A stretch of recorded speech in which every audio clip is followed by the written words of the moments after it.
tweet about me getting votes from non actors. There are some. All right. Fleetwood Mac, Rhiannon, Friday. That picture looks a bit milky. Is it bad connection? Have I smeared my camera on my phone, or am I actually blurred in real life? I don't know. Shall I breathe on the lens? That I can't tell anymore. Doesn't matter, does it? Uh, I should wipe it with my wig. Hold on. That better? How are you? What was the setup to the works with a turtle joke that Brent got laughs for in the office? There wasn't one. What I had to do in the scene, I wanted to come into the scene and cut it to like a laugh that you'd missed. And so I just did a fake punchline every take, and that was the one that we used. Okay, so someone says, okay, and action. It also works with a turtle, and they laugh. So the joke was that it wasn't really a joke. There is no joke. You could write one, but there isn't one. I can't remember the other one. I just said something different every time, just so it got more ridiculous, so they laugh. I could have just said laugh, but that'd be too easy, wouldn't it? Andy E. FC says, what do you think of to make you cry in Afterlife? Stroke Derek. I don't think of anything other than I imagine that scene was real. I imagine this is really happening. What would I do? And if it's good enough, if the script is good enough, and the people, it's a good environment, and the crew are quiet, and you get lost in the scene, and the other actors are doing their bit, it's okay. I can do it once. Because once you've cried, you really get out of your system, and it's harder to do it again. It's like I'm really crying the first time, and then I'm faking it on the second take if I had to do one. And I think pretty much everything I've ever done, I've used the first take of the crying. So it looks real. It sort of is real, isn't it? When you're laughing in a scene, you're really laughing. It's just that you have to imagine what it was like if someone said something funny. Sometimes I laugh and I'm not meant to. That's the one thing. They can't stop you laughing, can they? They can tell you what you should and shouldn't laugh at and what's right and what offends them, but they can't stop you laughing. You can't, and you should never be ashamed of finding something funny. It's not your fault what you find funny. That's something you can't help. No one goes around pretending to laugh. Well, the fucking idiots. If someone finds something funny, it's because it caught them. This new rule of what you can and can't laugh at. I'll tell you what you can laugh at. Anything. Clark. Oh yeah, Daniel Clark says, if you had to appear in a movie franchise, which one would you do? I have appeared in one, I guess. Night at the Museum. I didn't know it was going to be a franchise when I said yes to the first one. I was returning a favour to Ben Stiller for being in extras, and then I was busy with the second one. I thought I was doing the special, and I tried to get. I thought, could they write me out? And they wrote me down, so I had to do a weekend. So that, it's not my thing really, popping up in other movies. I was offered the Star Trek movie, Scotty and Star Trek, when JJ took over, and it's not my thing. I love JJ. I think he's great. I've worked with him before. I'd love to work with him again, but I was never really a fan of Star Trek. So someone else could do it better. And then he offered me the part in Mission Impossible as well. And I said I can't. And I generally was busy. I'd love to, I just didn't fancy. There's nothing wrong with the film. As I say, I love JJ. I just didn't want to spend 3 months in a Winnebago going on doing an action film doing it from one direction, playing second fiddle to Tom Cruise. It's just not. It's not exciting for me just being in a film. I like the creative process. But if I had to, what would I do? Is Godfather, does that count as a movie franchise? Well, yeah, Godfather. And 3 is not as terrible as people make out. It's just that 1 and 2 are the best films in the world ever. And so, if you've never seen 1 and 2 and you watched Godfather 3, you think, yeah, it was alright, that. Pretty good. But, yeah. Here we go. Rupert, fucking idiot. Where the dog. Right, here we go. What a stupid question. Right, the year is 2040. They have developed a drug to reverse the aging. Would you take it, and what age would you reverse back to? I love the fact that this drug, you tell the drug what age you want to go to. So hold on, so I'm 80. It's coming up from. I'm going to be 80. I'm 79. I take a drug. I tell the drug what age I want to be. Right. I'm assuming that this is sort of infused with all the things you know that you can't. I can't just say 18 and still have everything. Can I? What?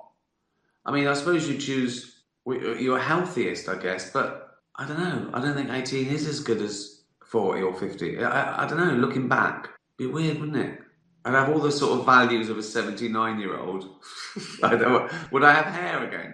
Would I just be 18, right, and still look 79? What does that mean? Or do you mean I'd be fitter and upright with the hair again?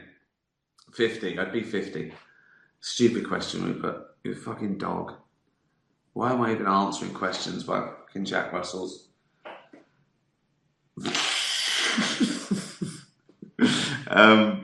Cam Conway says, with absolutely no credits, I think it means him, with absolutely no credits, is it best to seek out a production company or a literary agent to take a look at my comedy script? Well, I don't think you mean literary agent. I think literary agents are more for novelists. I think you mean writing agent. There are often normal agents who represent writers or actors. So, is it best to seek a production company or an agent? Well, it depends. It's sort of the chicken and the egg, because if you've got a production company interested and you made your thing, you could have the pick of every agent in the world. But if you had an agent, they might be able to get you to a production company where you might not be able to get yourself. I don't know. You can do a lot by yourself. You know, they've got contacts. But I don't know it's any easier for an agent to look at a script and decide to take you on than it would be a production company. In fact, I'd say that probably production companies are a bit hungrier. But they might not take unsolicited scripts without an agent. It really is tough. I don't think there's anything wrong with sending it to both, really, and see who bites. Why not? It's the cost of, 30 pages of paper, isn't it? So, and I don't just think send it out to 30 people and wait for 30 people to say thanks, because that'll probably happen. You probably will get a letter because they're busy. You've got to follow it up without annoying people. Don't get into parties and give it to people. That is not the way to do it. Don't do that. Don't annoy people. Having said that, take every little step you can. If you know someone who knows an agent, that's fine. I think do it sensibly and with honour, and don't give up. Why did you choose a topic for Afterlife, the loss of a life partner? Well, because the initial idea was, imagine if you lost everything and you nearly killed yourself, but you didn't, and life was a bonus and you'd always have death to fall back upon. You could do what you wanted. It's like a superpower. And I like that idea. I thought, that's good, that's great. And then I think, well, what's losing everything? I don't think it is your job or your house or I think for me it was your life partner. To the extent that you'd feel your life is over, where the title came from. So for me, it just had to be the worst thing possible. And that's different for everyone. I'm sure that's different for everyone. But that's why I chose it.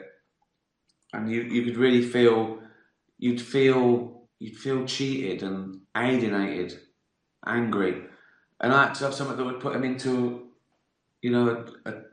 a deep depression that he couldn't get out of. If you lose your job, you can sort of go, right, I'm going to get another job. You can't go, right, I'm going to get her back. You can't do that. So it was final. It was final and impossible task. The one thing he wanted, he couldn't have. So that's why. Does that answer your question? Oh, sort of a workshop, hasn't it? We've talked about comedy and writing and ambition and never giving up and being creative. It's been quite a blast, I think. Afterlife is brilliant. Thank you. The Postman is the best thing in season 2. I love The Postman as well. Joe's amazing, isn't he?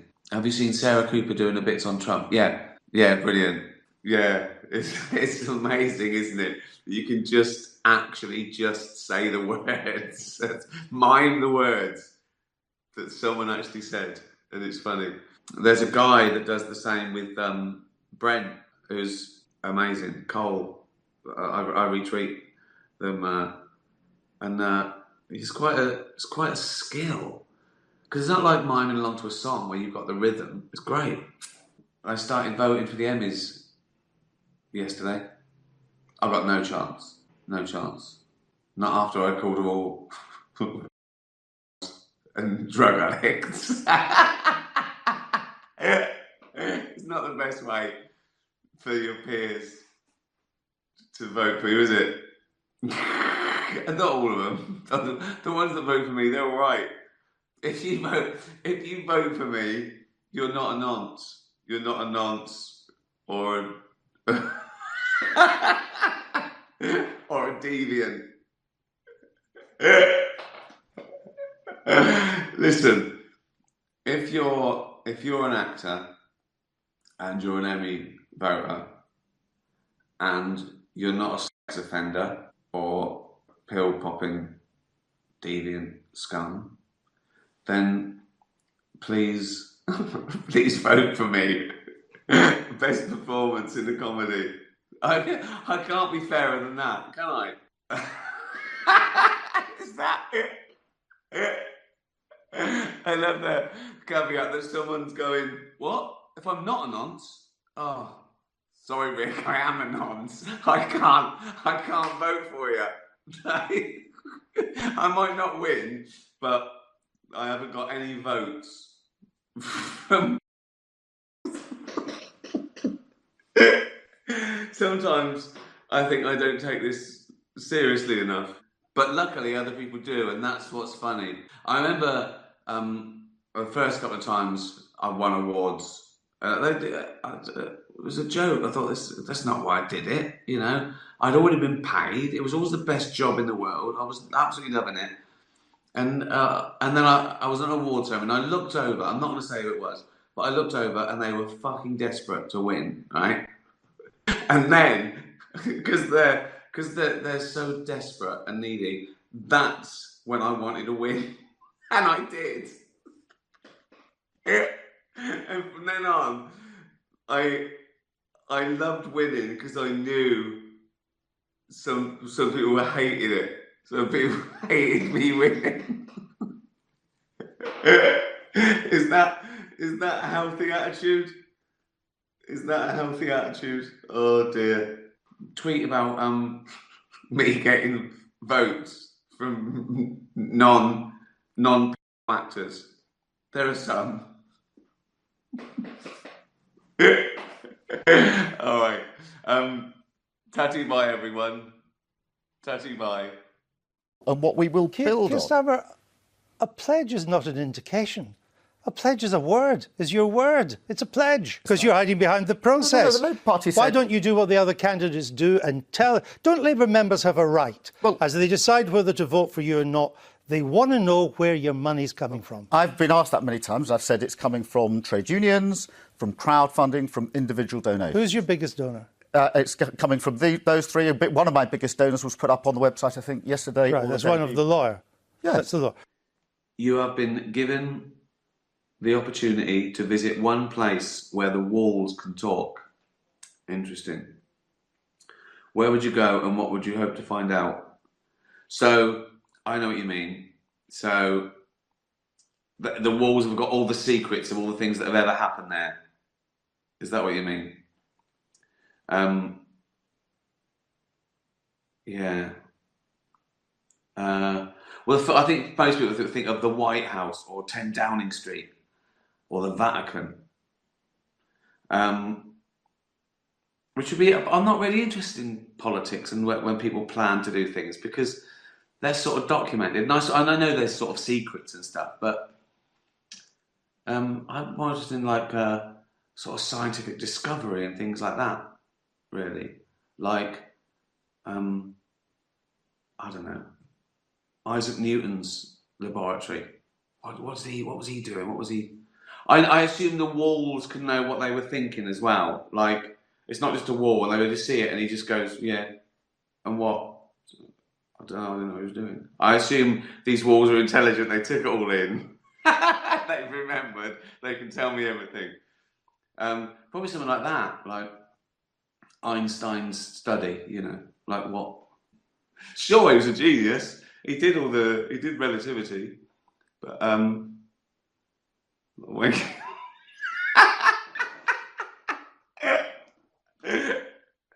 oh God. Oh, pure shite, pure bollocks. Thanks, Joey, for your question. Nice cat asked a nice question like that. It signs out Einstein. Keir Starmer, Jeremy Corbyn led Labour to a disastrous defeat, the worst for 85 years. Yet you won't utter a word of criticism against him. Why can't you be honest and tell us what you really think of how he led the Labour Party? Well, it was a devastating defeat. You're absolutely right about that. The worst for a very long time. 85 years. We've actually lost 4 in a row, and therefore, whilst we're analysing why we lost that election, we need to bear in mind we've lost 4 in a row. Yeah, but this is the one you really lost. Oh, no, we really did. And I went out with 44 campaigning teams, and that discussion was there in every team, in every So why not a constituency. word of criticism of the man who led you to that defeat? Well, the things that came up on the doors of 44 constituencies were, number one, the leadership, absolutely. Secondly, the Brexit position, that came up differently in different areas. What was said in the Midlands was different to what was said in Scotland. The overload of the manifesto, people felt there was too much in it. And I'm sad to say, in a number of areas, anti-Semitism came up. So the leadership did come up. Number one, you say. Yes. But you won't criticise it. Well, it's not I won't criticise him. Jeremy... But you haven't. Well, Jeremy is stepping down. We're now asking the question who should be the next leader of the Labour Party, and I'm trying to answer that question. And that requires us to define what the task is, which is huge, a massive challenge. Which we're going to talk about. And to ask the members, put myself before the members, to win that competition. Charlie Faulkner, fellow Labour lawyer, he's known you for years. I know Charlie very well, yeah. Yeah, he says, and he knows you very well, and he says the truth is you were, quote, appalled by the awfulness of the Corbyn leadership. Is he right? Well, look, I was in the Shadow Cabinet and I challenged in the Shadow Cabinet where I thought I should challenge.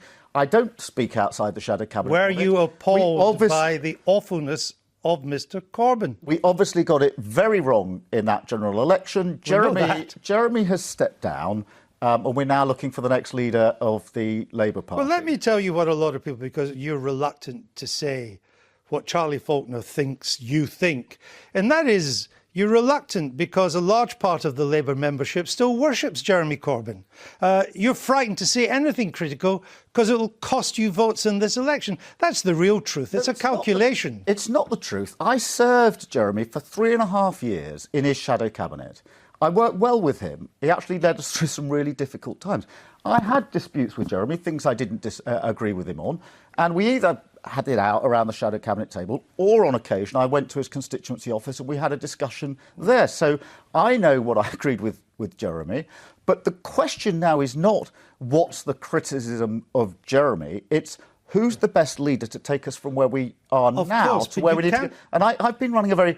Now, to just answer your point, I've been running a very positive campaign, actually, not just not criticising Jeremy, but not criticising the other candidates, because I profoundly believe that if our party can't pull together and unify, then we're going to carry on losing. And therefore, what I want is to unify the party so that we can be in a position to move forward. And we'll look I at don't think sort of thrashing around and blaming X, Y, and Z. But if you have nothing bad to say about, and I would suggest to you, you cannot plan the future without understanding the past.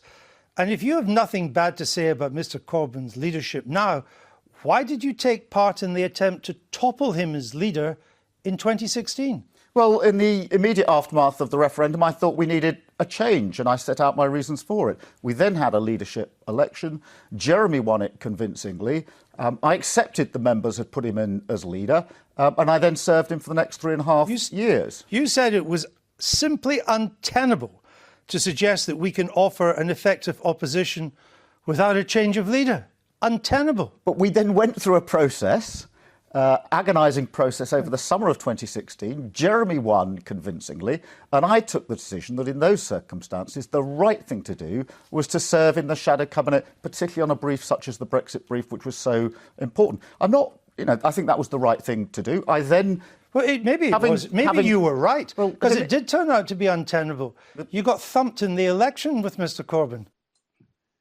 You are a government agent for MI6, transmitting subliminal messages on your shows to the people of the world.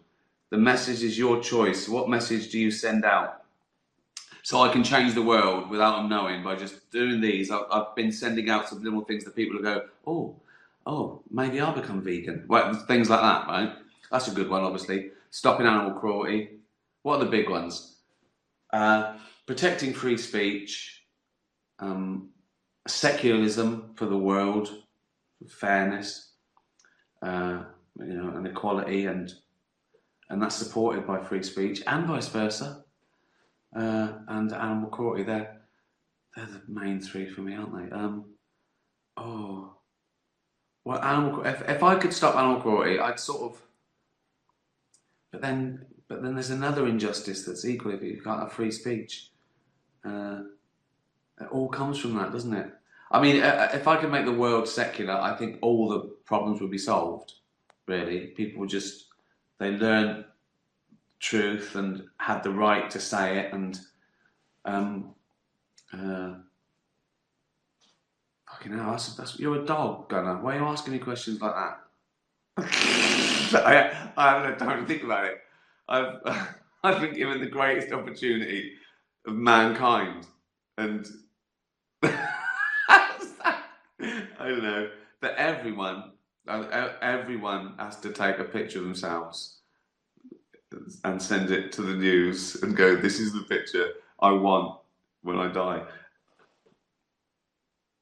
That's my message to the world. I think this has been particularly bollocks. I think it's been probably one of the worst ones ever, which I'm very proud of. Because I didn't think I could go lower. And that was like a challenge to me. I thought, Rick, you've hit rock bottom here. You can't get this worse. And I thought, hold my pint. And I think I've proved there's always a little bit lower to go with quality. But the reason I ask you that is that many suspect in the Labour Party that you are the Neil Kinnock of this leadership contest, that you're running from the left on a kind of broadly Corbynista ticket, but if you win, you'll move to the right. Are they wrong? Andrew, I am very focused on what are the challenges now in 2020, after the defeats we've been through.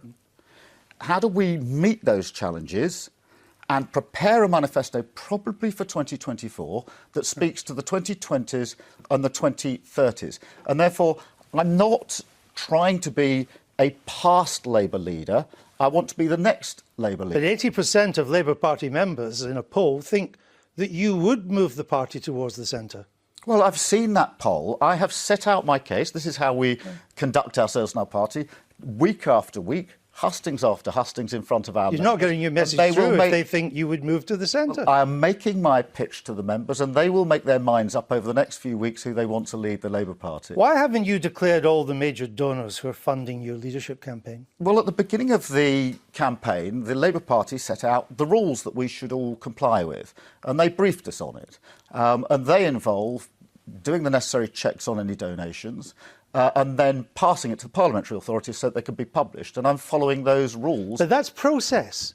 That's not process, that's well, the you're rules. following the process, but there's a bigger principle at stake, that Labour Party members who are being asked to vote for you should know who's bankrolling your campaign. That is why the Labour Party set up those rules. But you won't tell us. The Labour Party rules say, carry out the checks, which we have to carry out, and I've got a compliance team doing that. Once you're satisfied the checks are carried out and the donations are proper in order, they go to the parliamentary authorities who put them on the parliamentary website so that everybody can see them. I've been following that procedure. That is exactly the parliamentary But the other rules. candidates in this contest have published who is bankrolling their campaign. You seem to be hiding behind this process. Why won't you simply tell us tonight who are your 5 biggest donors? Andrew, how can you say I'm hiding behind a process when it's the Labour Party process? Because you're hiding behind the process. No, the Labour Party Why said... don't you do what the other candidates do and tell... Don't Labour members have a right, as they decide whether to vote for you or not, they want to know where your money's coming from? I've been asked that many times. I've said it's coming from trade unions, from crowdfunding, from individual donations. Who's your biggest donor? It's coming from those 3. One of my biggest donors was put up on the website, I think, yesterday. Right, that's one of the lawyer. Yes. That's the law. But who are your 5 biggest donors? Well, you haven't announced. You've only announced about £125,000 worth of donations. This campaign costs a lot more than that. Doesn't transparency just demand? I mean, it's causing you a problem. Len McCluskey, the union leader, he said that you are having secret financiers sitting in the shadows. And you laugh. I understand that. You could solve that tonight by saying, when I leave here, everybody who's bankrolled my campaign, I will make public. Well, of course, Andrew. But you're not going to do that. Andrew, please hear me out. I've got a compliance team in place who are checking that every donation is in accordance with the rules. Once they've done that, they pass it to the parliamentary authorities for them to publish it. So 2 lots have gone up. Another lot is again with the parliamentary authorities as of today. I'm following the rules so that everything can be published. So just to be clear, who's giving you £100,000? This line of attack on me that I'm following the rules, which the Labour Party at the beginning of the exercise said, right, how was... Okay, who's giving you more than 100,000? The Labour Party at the beginning of the exercise said, these are the rules as to what you've got to check. Yeah. Who's giving you more than £100,000? These are the rules as to publication. Nobody's given me more than 100,000. That biggest donation went up yesterday or the day before. And how much is that? Was of 100,000. 100,000? Yes. So that's your biggest? Yes. All right. And what we will build on... Gustavo, a pledge is not an indication. A pledge is a word, is your word. It's a pledge. I hope you enjoyed that. Alexa, play David Brent, Life on the Road. Photograph. Are you spelling deaf there, lads? D-E-F. So, nothing wrong with that. Nothing wrong with that. Good tune there. No snobbery. Not on this show, mate. How are you? Hello. We said, right. Is this interesting broadcasting? Honestly, got nothing to beat them. There's nothing to beat. The shit that I see that's being broadcast at the moment in the name of entertainment. I mean, from, shows that, fair enough, they used to be studio shows with a lot of effort and stuff, and now they're put together on Zoom. Right, that's fair enough. But it's like everyone's having a go now, aren't they? Some people are having a second bite at the cherry. They can't believe their luck. They've got we'll have you on. Fucking hell. So we're really milking one idea on Twitter. Again, nothing wrong with that. Whatever gets you through. I told you I finished The Last Dance brilliant. Just give the Emmy. Just give that the Emmy. Oh, Emmys. I've got no chance of an Emmy. It started coming through, like people ask me to do this podcast for like Emmy consideration. Afterlife has no chance. No chance at all. Because it's going to be there's the same sort of 5 big network shows that are going to be nominated. They're like a juggernaut, a machine. 6,000 Emmy voters. Why are they going to vote for me? Particularly after the Golden Globes. They all hate me. Yeah. He said we're all disgusting. Should we vote for his Netflix show? No, let's not. Also, I think people will go, this isn't a comedy. It's not people talking in a funny voice and falling over. There's no laughter. There's a man who's sad. I can't believe I've been nominated as many times as I have in the Emmys. Was it 24 times for writing, directing, things like extras, Derek, stand-up. I tell you, I've got a chance of another nomination. Writing my monologue for the Golden Globes again. I've had a couple of nominations for that, so that might get me another nom. Who cares? So if any Emmy voters are watching, vote for me. Be on the right side of history.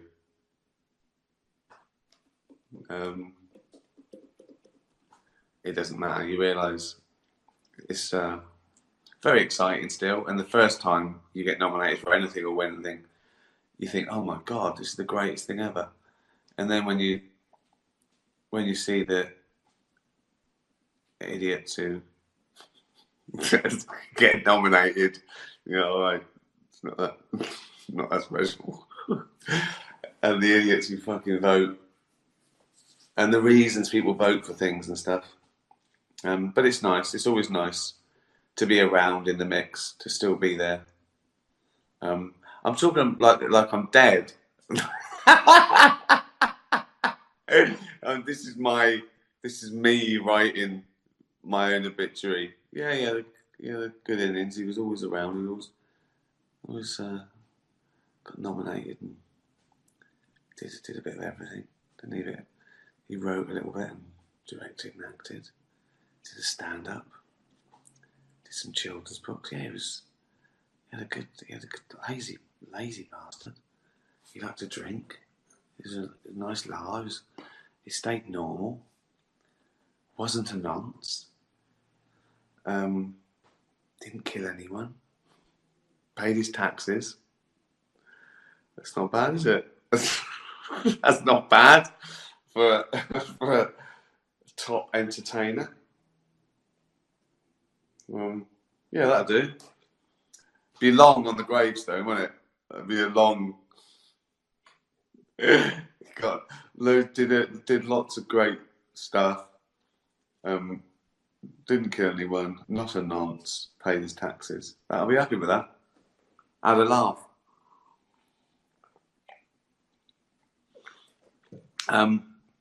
Any questions? Quimmy Savile. Someone just said Quimmy Savile.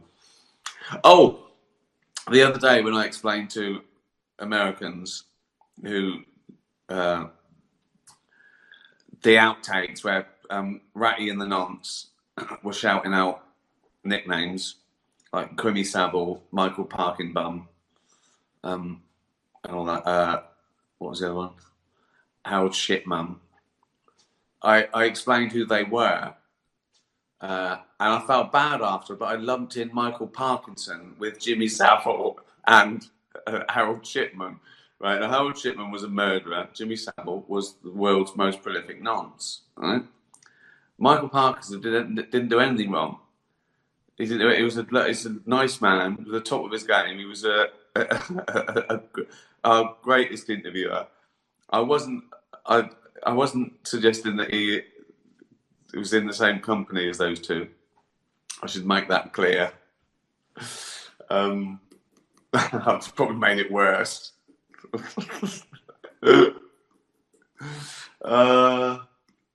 What else has happened? Thanks for watching Afterlife 1 and 2. And the Willoughbys, that really took off. That yeah, done really, really well, according to Netflix. So I don't know if that's a reflection of lockdown, where people just like get their kids and watch this film, watch this film, watch it again. But yeah, incredible all around the world. My first animated feature as one of the producers. So I'll do that again. That lot of work takes 3 years from beginning to end. Getting everything together, all the casting, but it takes a long time. But it's probably actually less work for me to do a voice and be involved than if it was a live action. Anything can happen. Obviously, the real work is for the animators and the director of all that sort of stuff.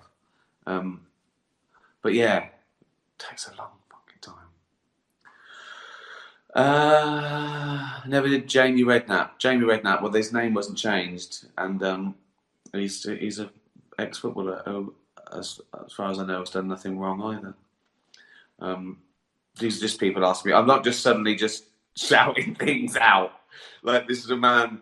What will they think of this, right?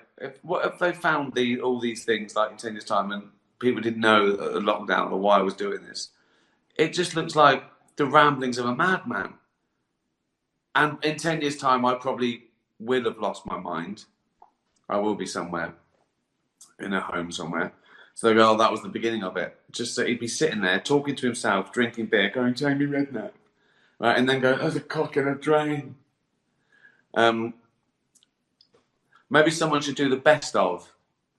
And by the best of, I mean the worst of these. Someone should put together the shittest, most mental, awful, banal moments of this. And I'll send it off. I'll say, can I do this? I want to do this show. Everyone's getting shit telly shows from doing this sort of shit. People are desperate. Absolute bollocks is getting made. So someone compile a 2-minute sizzle reel of the worst of these. Oh dear.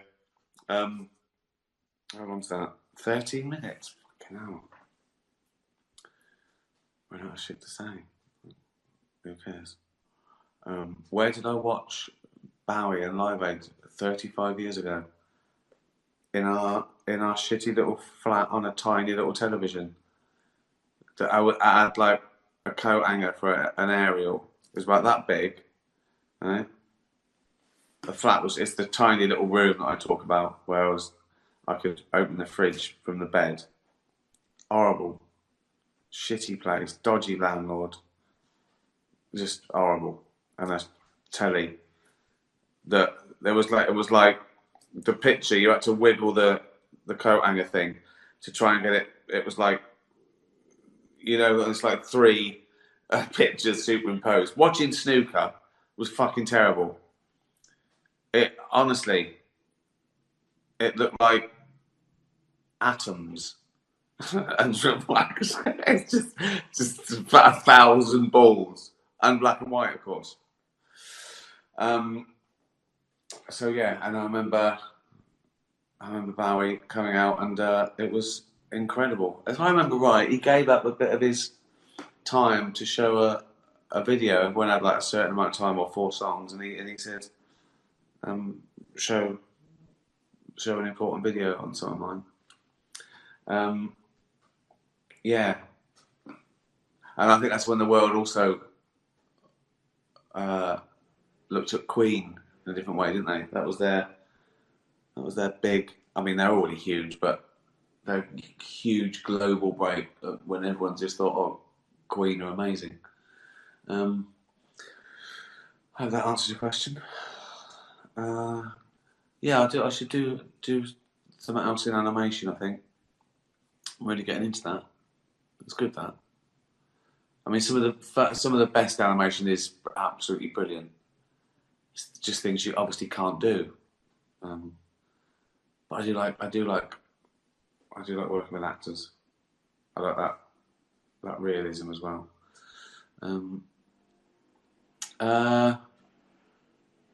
What else? Queen stole that show. Huh? Yeah, pretty good. Bowie as well.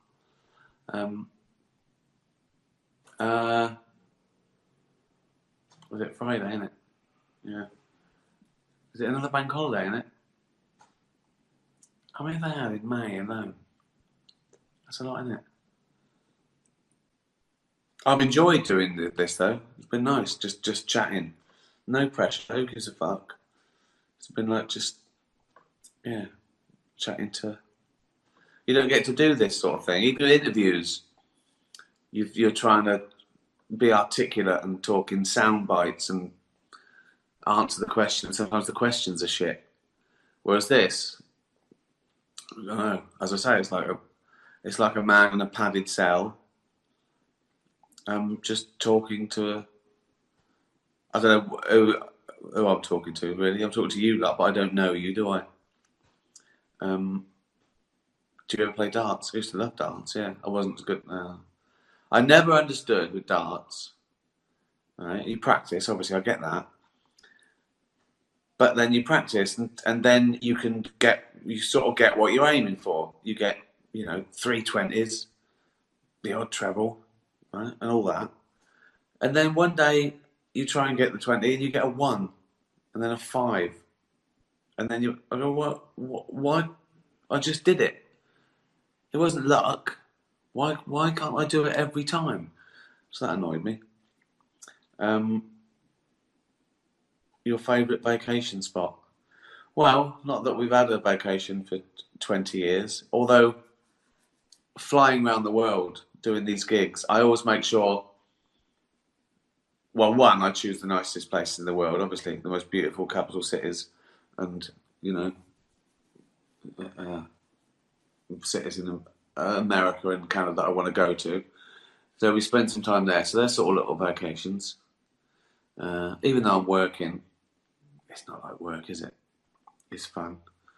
But the last time I had a week off and sat by a pool or a beach or something, which I need to do, that's like 25 years ago. We always liked Italy. Yeah, went there a few times. But obviously, no one's having a vacation yet. Everything's postponed, isn't it? It's my birthday soon. Postpone it. And I can stay 58.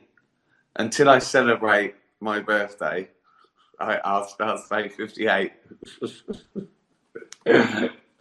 58. Fucking hell. Doesn't feel that. I don't feel 58. I know I look it.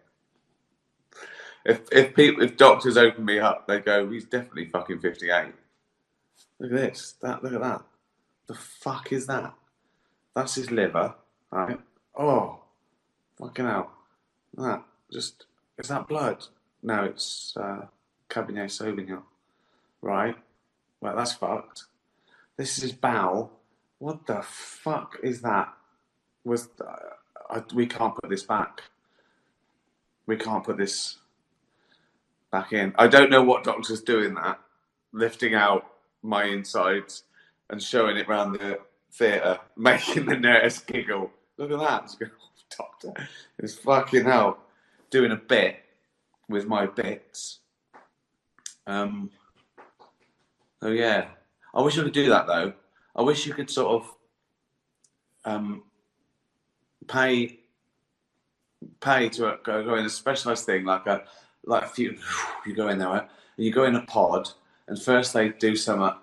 They irradiate all the shit, right? You got nothing in there. You got no fucking microbes and that done or sterile or whatever. Not that sort of stuff, you know what I mean? And then they give you some sort of blood transfusion. I haven't got into science, right? And then they do like a colonic, but for everything they do. They somehow, right? They take you all apart, scrub it, right? Wash it under the sink, like you wash your liver under the sink. Put that back in.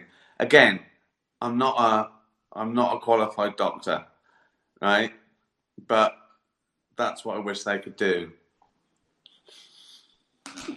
Like we're doctor in the sense of Dr. Frankenstein or Dr. Shipman. Yeah, I wish you could just have like taking your car, do everything. I can change the oil, pump the tyres up, sand down the rust. As good as new. Cheers. But no, you can't do that. You can't do that. Science says you can't do that. And who am I to argue with science? Doesn't matter, does it? Doesn't matter. It still runs. I still think. I still eat and drink. I'm still working. I'm happy. What does it matter? Just a shell, isn't it? Just a thing. Just a blob of meat for a brain to live in. Again, I'm not a doctor or a poet, but you know what I mean? I'm a big fucking sack of movable meat that thinks. Doesn't matter what this is, does it? It gets me around. These are fucking putting food in my mouth, right? And juggling. They're the two main things, right? It all fucking works. Doesn't matter what it's like until it doesn't work anymore. And I just then stick me in, put fucking wheels on me, put me in I don't know, some sort of bath on wheels and just get me round. I'd carry on doing shit.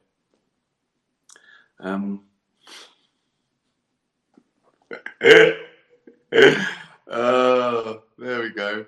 That should go in the. Could that get in the best of? We'll do it in the best of. Look, come on. Tatty bye, everyone. Tatty bye. How do you think we all got here? We all got on planet Earth? Yeah. How do you think it all started? I think it all started with very small bacteria, and the laws of evolution applied. And what was there before the bacteria? Well, a primeval soup, according to science. What's that? Who knows? Why is there something rather than nothing? Right. Okay. Well, I'm gonna answer this in good faith. Well, first of all, why not? People think that it's mad that there's stuff, but why? Why isn't it mad that there was nothing? Imagine a universe of nothing. That'd be odd as well, wouldn't it?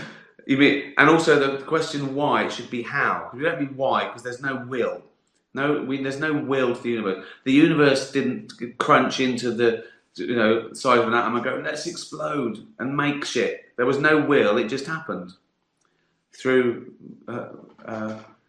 gravity and all the different forces and laws that existed.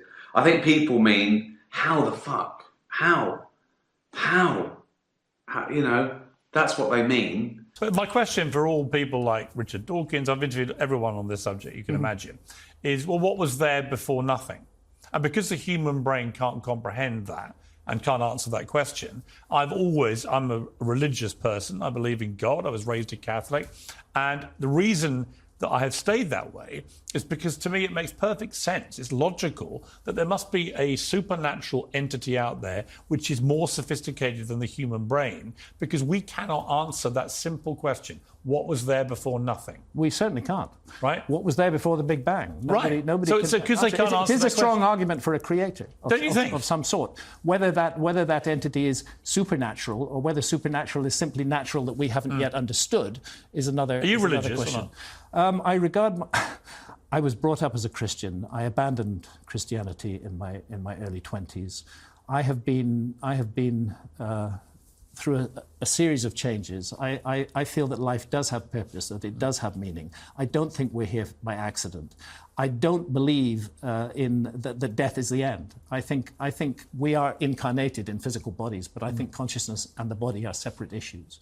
I think life goes on. So in that sense, I am a spiritual person rather than necessarily a religious person. I don't follow a particular religious doctrine. But you do think there's something else at the end? I do, particularly the notion that the death is not the end, that it's perhaps the beginning of the next great adventure. Right. And well, lots of reasons there. Well, nothing isn't really nothing. In fact, when people say, why is there something? Why isn't there a balance? Well, actually there is, because in general, the universe is an average of nothing. It's actually an average of nothing. Scientists will work this out, right? Because there's matter and antimatter. I mean, this might as well be magic, really, mightn't it, what I'm saying? But the answer is there just is. That you need lots more questions, really. But the answer is because there is. Why? I don't know why. I mean, it does seem weird that there's stuff, but I think it was just as weird. We wouldn't be here, obviously, so you can't imagine there being nothing. But there was once, or was there? The Earth supposedly was formed about 4.5 billion years ago, 4,500 million years ago. It supposedly was not cool enough to support life until about 4 billion years ago. But then by 3.9 billion years ago, the planet is seething with bacterial life. And the mainstream argument is that bacterial life just evolved by accidental bumping together of molecules. Do you believe that? I don't. I go with Francis Crick on that. Surprisingly, because as you know, Francis Crick won the Nobel Prize for the double helix structure. I'm very aware of his work. And he did not, in a less-known book by Francis Crick called Life Itself that was published in 1981, he looked into the plausibility of what he called directed panspermia. He felt that it was impossible for life to have evolved accidentally on Earth, for the DNA-RNA system to have just appeared by accident. He thinks it was sent to planet Earth. May have been, he speculated, this is not me, this is Francis Crick. He speculated that there must have been some gigantic civilization in some far-off part of the universe. And a bit of it came to... No, they discovered that they were going... This is Crick. They discovered that they were going to be wiped out in a supernova explosion. That's the suggestion. They looked for ways to get themselves off the planet. Distances are too great. They settled on cryogenic freezing of bacteria. They encoded DNA into those bacteria and they fired them off into the universe in all directions. And one of those spaceships landed on the early Earth 3.9 billion years ago. And I must repeat, this is not Graham Hancock. This is Francis Crick, won the Nobel Prize. Yes. And this is his book, Life Itself, published in 1981. Directed panspermia. I mean, look, I used to love Star Trek when I was a kid. He made the point that the universe is more than 13 billion years old. Yeah. And there's time for life to have evolved. No, I get all that. Once. Even if I understood quantum physics, it wouldn't help anyone. I couldn't explain it. It just, because it sounds like magic. It's mad.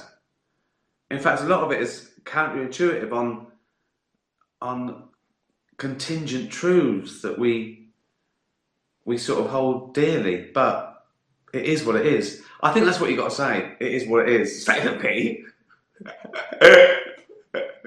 That's life. Oh God. What day is it? Doesn't matter, does it? Monday. Yeah, Monday. So I thought I'd do this. Maybe that would be a good thing that we would like to avoid from a dying former president. Well, they got used to it. They have to deal with fucking idiot men, don't they? So they sort of practice on us. Feel safer is right now they're launching missiles into That's Russia. Yeah. How are you allowed to do that when you're on the way out? Like, the people don't want you to be there anymore. There should be like some sort of a pause for like significant actions that could potentially start World War III. Maybe that would be a good thing that we would like to avoid from a dying former president. Mm-hmm. It's the whole thing is nuts. I mean, look, I don't know shit about politics. Zelensky says Putin is terrified. Fuck you, man. Fuck you people. You fucking people are about to start World War III. Yeah, it's crazy. Russia fired a missile today. I feel Yeah, like they fired an intercontinental ballistic missile for the first time ever. It's the first time one of those has ever been used. that's insanity. It's fucking insanity because those intercontinental ballistic missiles can have nukes on them. This one didn't, but if it does, the whole world changes, and it changes because of the military-industrial complex, and it changes because of the money that's going to Ukraine, and it changes because the outgoing president or whoever the fuck is actually running the country has decided to do something fucking insane. Yeah, that's Fucking outrageous. insane. And we're all sitting there watching it, and people are cheering it on.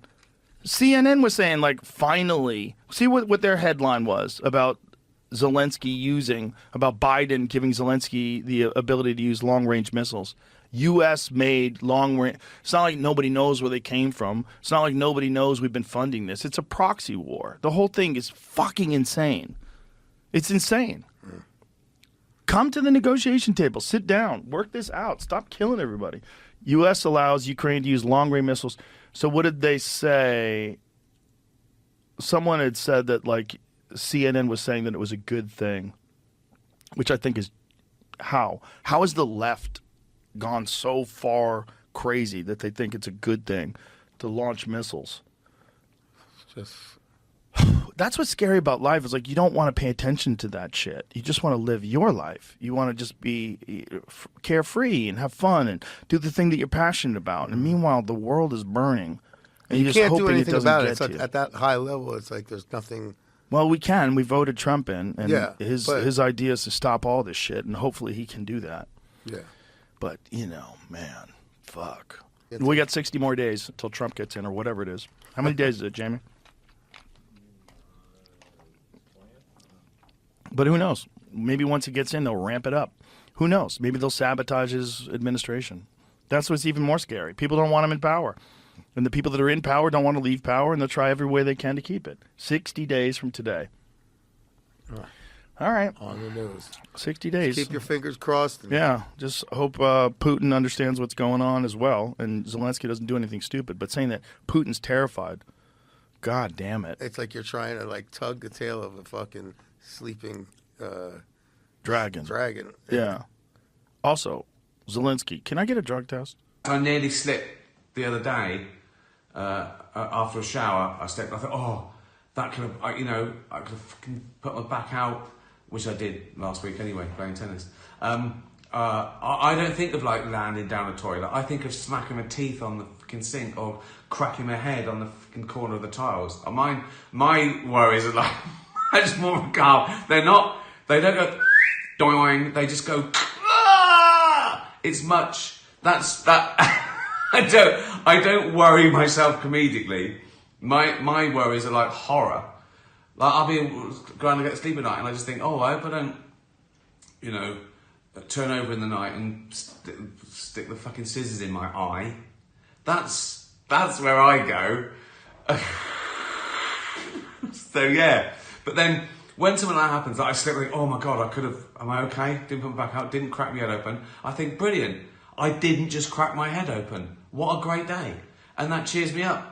Like if I wake up now, I go, oh, excellent. If I go, I'm not dying. What a brilliant day. So I try and look on the positive side. But yeah, that's very human. Call your monkey brain. Like it's that same thing when you look over an edge and think, oh, I hope I don't jump. And you think, why are you thinking that? Because you're teasing yourself, you're testing yourself. It's like those people that, holding a baby, I hope I don't drop it. Well, you're a safe pair of hands. If you're thinking like that, you're a safe pair of hands. You're a good person. Good people do that. So, yeah. And people think, oh, am I weird? Like, I hope I don't punch this old lady in the face. Because you never will. You're testing yourself. And you never will. But yeah, that's very human. Yeah. I'm not a doctor. I might be mental. Good. Thanks very much. Cheers. Be nice to animals. Tatty bye, everyone. Fucking thing. I've heard you're bringing. Yeah, I heard you're bringing to my home city this month, Liverpool. I hope you're coming to visit me. I might be a bit busy, Joey. My question is, what do you like about Liverpool, and can you do a Scouse accent? Right. Well, I've been to Liverpool very often, and when you do go to these cities, I get out of the car, I run to my hotel suite, I go to the gig, I run to the car, I run back to my hotel suite. So I'm sort of like a recluse, depending on where I am in the world. So I haven't seen a lot of it, but I'm obviously a fan of the culture. My new favourite Scouser at the moment. I just did Tony Bellew's podcast. He's a Scouser, isn't he? I'm trying to justify that I like Scousers. Can you do a Scouse accent? Oh, well, I can, but probably not very well. It might sound good in my head, but to people in Liverpool going, what's that? Oh God, I'm going to do it. I'm going to do it knowing it's going to be and you're going to laugh. Okay. Hello there, mate. How's it going? Why is they going up too high? Hello there, mate. How's it going? No, nearly. No, they do that, don't they? They do that sort of Dutch thing, or is it Welsh? It's probably a Welsh influence, isn't it? Yeah, I like la. I can't do it. How's it going? It's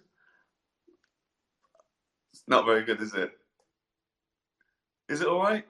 You know, I've got the gist of it, haven't I? That's probably as well. That's probably cultural appropriation, isn't it? I'm Scouse culture to make me look cool. I apologise to everyone in the Liverpool area. Joey's got me in trouble.